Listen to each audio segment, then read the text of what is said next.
Welcome to Thrive Live. Welcome to Thrive Live. Hi, Allison. How are you? Beth, I'm great. How are you? I'm excellent. Ray and Jason, we've got like all the people here today. We've got a full room. This is exciting. We have a guest. Yeah, This is great. Who brought the pastries? That's my question. Did we clean up the Thrive Live virtual studio so it was nice and right. Jason and I are in Texas, so it would be breakfast tacos, Allison. I have to tell you. That's amazing. Yeah. Love breakfast tacos.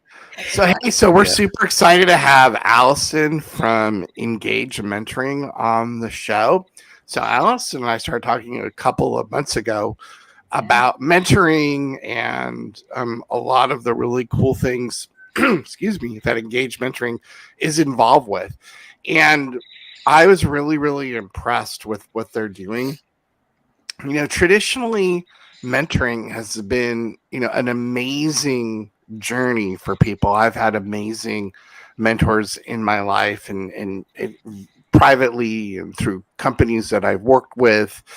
And I've just really, really enjoyed it. But one of the things, especially if you're in an organization, that was always really difficult was just some of the planning and logistics around doing a mentorship program. There was so much heavy lifting on the administrative piece of things that sometimes you felt like you were doing that more than you were engaging in actual, mentoring program. And so Allison's organization, Engage, has come up with some just amazing tools that have automated that process. And so, as we talk this year about really 2023 is really going to be the big year for AI, artificial intelligence, to come into place.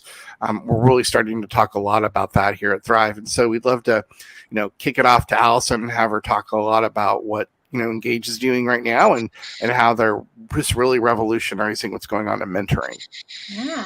Well, thank you, Jason. I'm so thrilled to be here. And I've been so impressed with everything that Thrive does and what you stand for. And we're just so excited to not only align with your organization, but to have the opportunity to chat today.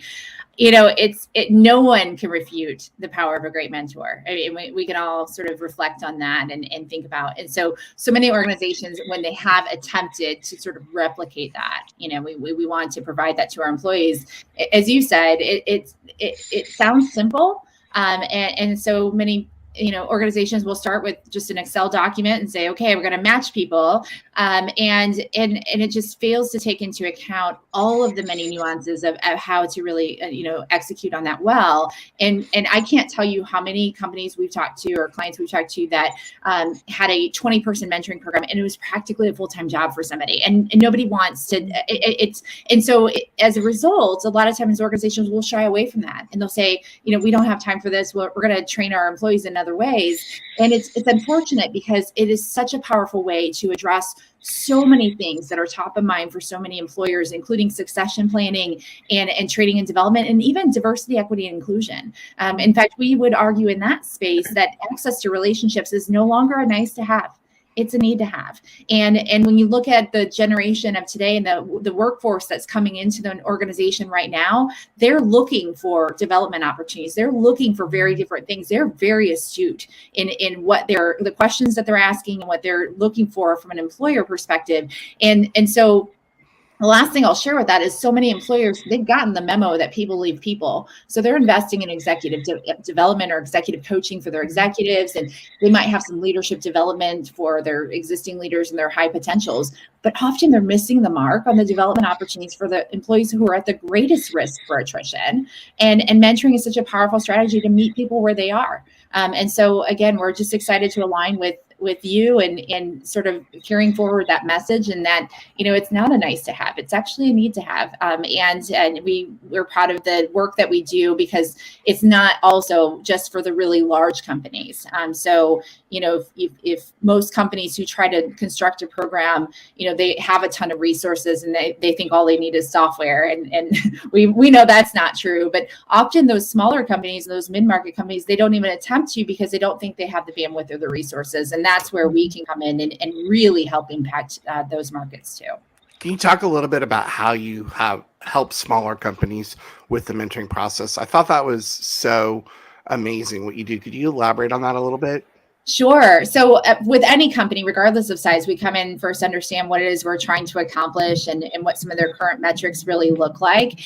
But we have programs where essentially so we're a mentoring enablement company. So we have a software, but we're also end to end in terms of how do you recruit, how do you onboard, how do you measure and make sure that this is a successful program. So, the fallacy that all we need is software, we believe that software is a small part of that. We love our software, but we really help companies of all sizes. So for a smaller company in particular, often they're left with either recruiting the same people over and over to be mentors, and therefore they've got fewer mentors available than they have people who are eager to make those connections. It's very easy to sort of burn out on kind of the same people and the same sort of program. And so for those smaller employers, our shared model is just a fantastic opportunity because basically any company with us that has less than 100 employees on the platform is automatically part of a shared model where they're able to access mentors both inside and outside of the company. So it eases the pressure for any one employer to have to come up with all of the available mentors, and then it also allows for exposure, to people outside of their industry, because it's all based on topics. So it's just a phenomenal offering that, once again, an employer can pilot as few as 20 employees, and that wouldn't be true if they were kind of creating their own mentoring program from scratch. So it just makes it super easy and allows us to be an outsourced resource for a really incredible offering. That's great. And also, Alison, we think that with all of the things that are happening in the marketplace, that this year is going to be a much bigger focus on trying to develop your own talent and fill roles within the organization. How does mentoring work in finding those high potentials and developing them to get prepared quicker? Would that be mentoring for quiet hiring? Is that what we're calling it? We're all about catchphrases here, Alison. Exactly. Well, and it's what's neat about this is the way that we deploy it. We allow people to raise their hand and kind of put their hat in the ring for the opportunity. And so that's indicator one. A lot of times they see, and that's what we really want our employers to do, is to see who actually does put their hat in the ring, because it may not be people that you had originally thought of. The other thing about mentoring is that it allows for one-on-one relationship development at all levels in an organization. So what a phenomenal way to actually spot talent in your organization.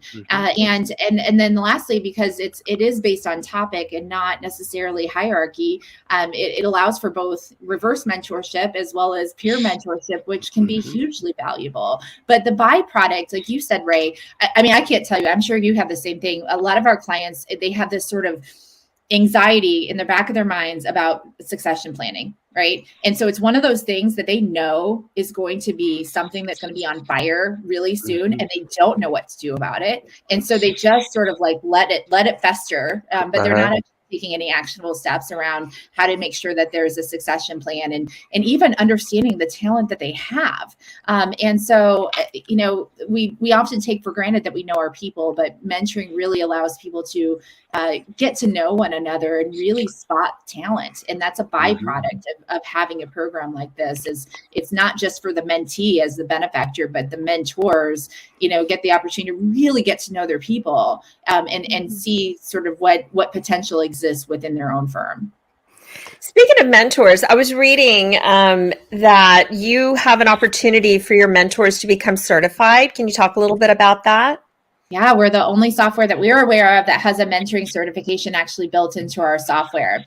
So I love that you asked that question, Beth, because I'll tell you, about 15 years ago, I was part of a program at a company where they rolled it out. It was really well-intentioned, but I was selected to be one of the mentors, and they brought all the mentors into a conference room, and they gave us all free backpacks, which was really cool.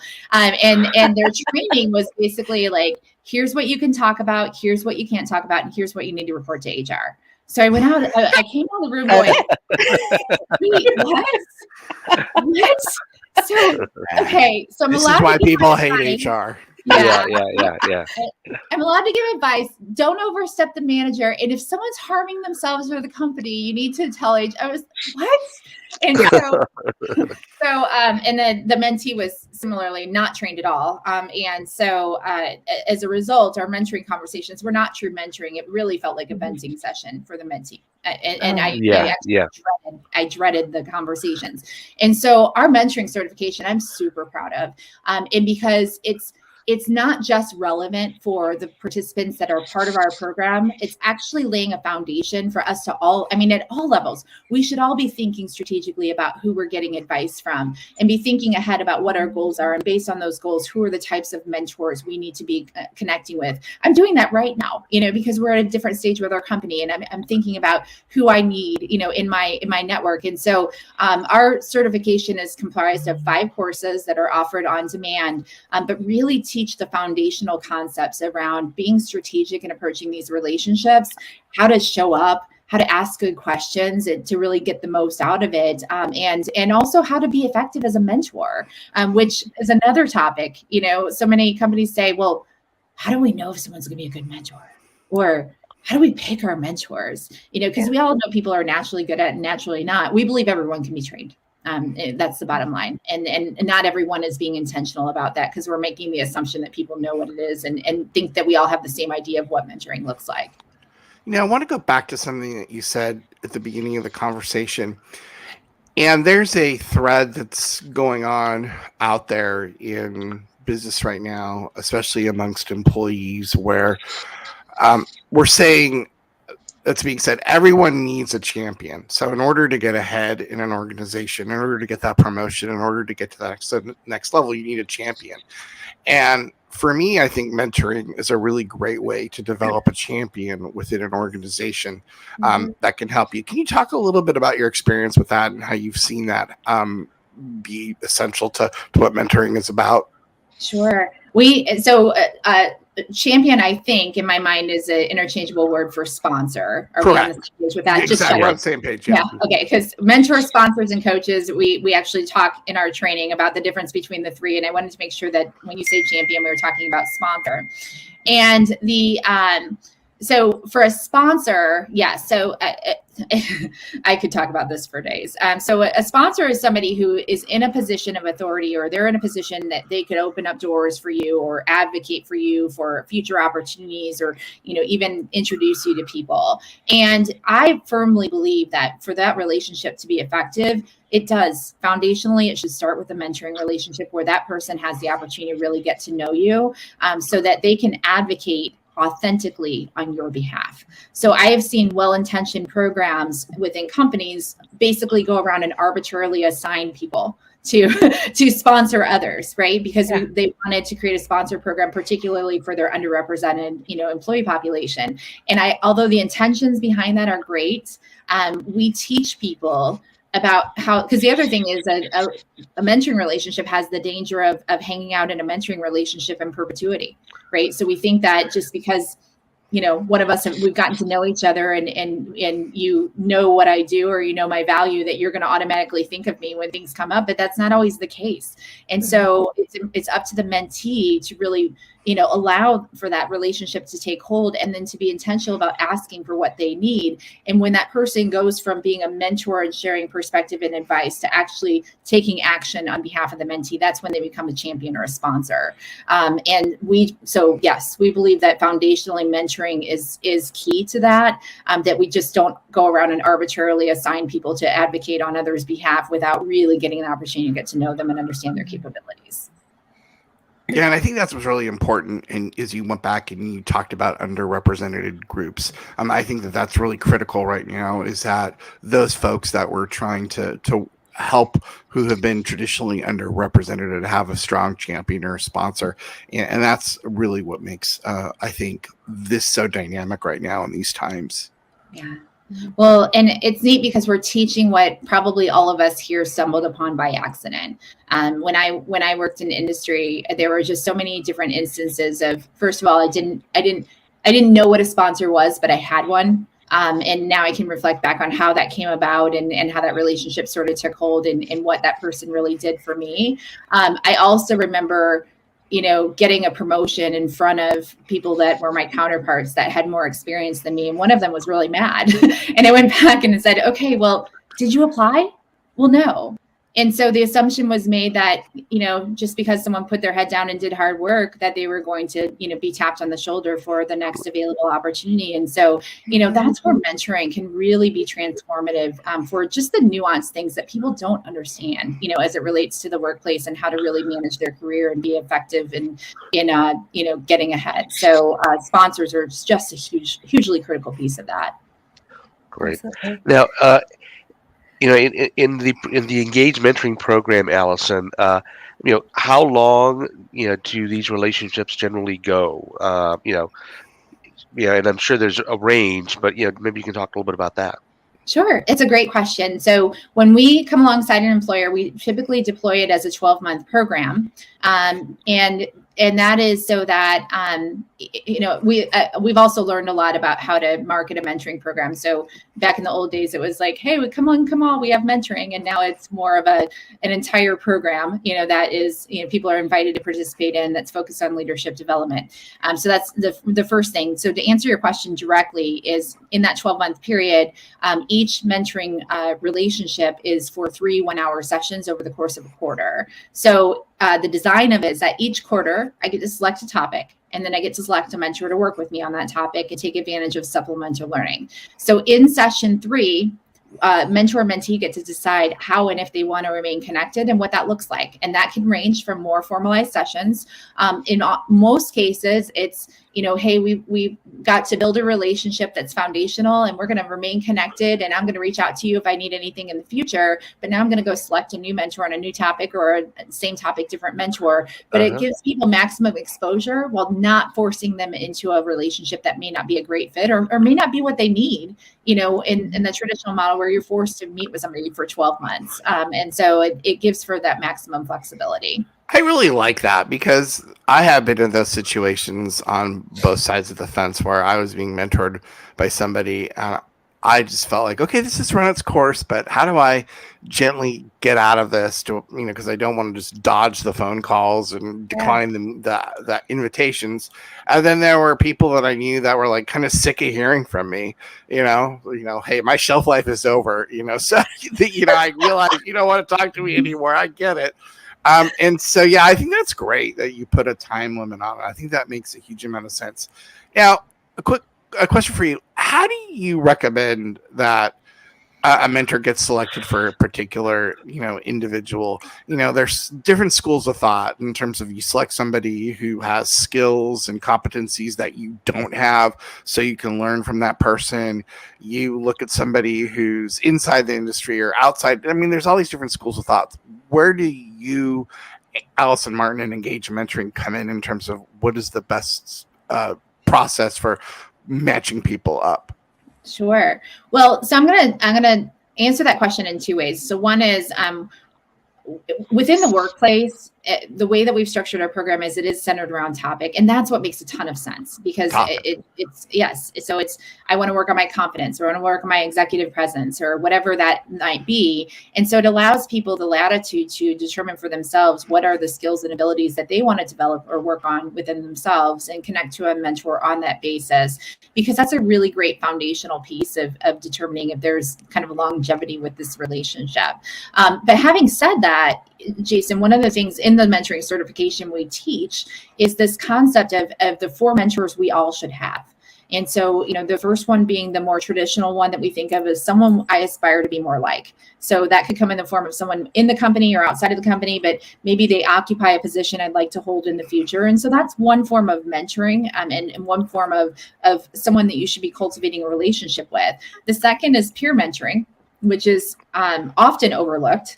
But I'm sure we can all appreciate some of the peer mentors we have in our life right now that challenge us and provide an outlet for us to let our hair down and share what we're challenged with and really kind of talk through things. And it helps us to be more effective in the role that we occupy today versus that future focus. But then we have competency-based mentoring as well as career mentors. And so someone who can give perspective, maybe from an industry perspective or even outside of our industry about what our transferable skills are and what some of those opportunities might be. So having said all that, I I think every one of us should be intentional about having mentors in those 4 categories. And for us, from a workplace mentoring perspective, we want to make sure that it's measurable in providing the outcomes that we want to see from a workforce perspective. So ours is focused on competency. I really like that. That's a really great methodology. And I hadn't really ever thought about it before until, we started talking with you. I think that's pretty amazing. Now, are you able to talk in the little bit of time we have left about what we talked about last week and in terms of a new approach or something new that we're doing? Can you talk a little bit about that, or is that still under wraps, as they say? Oh, no. Jason, are you revealing secrets, Jason? Leave it to Jason. I am. I am announcing here my run for a mentor. No, go ahead. Allison, your answer is, I'm sorry, Jason, I cannot discuss that right now. I've spilled the beans incorrectly more than once, so you'll be surprised. Jason, I could not be more excited to be partnering with you on our HR Leadership Forum. So I would love to talk about that. So let me just say, first of all, it has been validated over and over again that this program is so needed. So many people who work in the HR space, first of all, they're evaluating development opportunities for their employees, and rarely do they get to take advantage of those for themselves. And so they may join really worthy, wonderful organizations like SHRM and other associations. But a lot of times what they tell us is that they're being kind of talked at when they go to things like that. And again, not to be critical, those are great organizations and very worthy with what they do. But there isn't anything out there that really provides that structured one-on-one mentoring for HR professionals, and an opportunity to collaborate with others on resources that can be really helpful in helping them move the needle in all the areas that they're responsible for.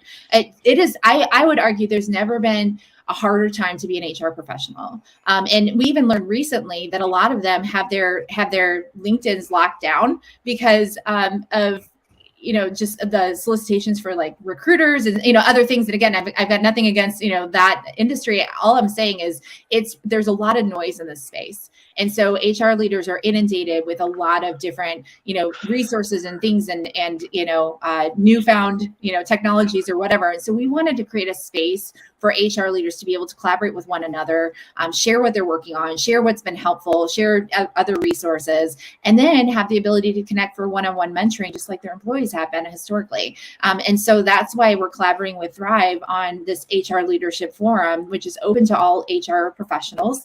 And it is a structured mentoring program specifically for that audience that also allows, we're able to award 5 hours of SHRM credits annually for their participation in this program, which is, from what I'm understanding, very valuable for that professional. And so, yeah, we're thrilled to combine your incredible expertise with our technology to make this offering that I think is going to be really significant. So, yeah, thanks for giving me the space to talk about it. Jason, I'd love to hear your thoughts on it too. Yeah, it's awesome. So we're really looking forward to it. So it'll be a really great opportunity to connect with people in the space.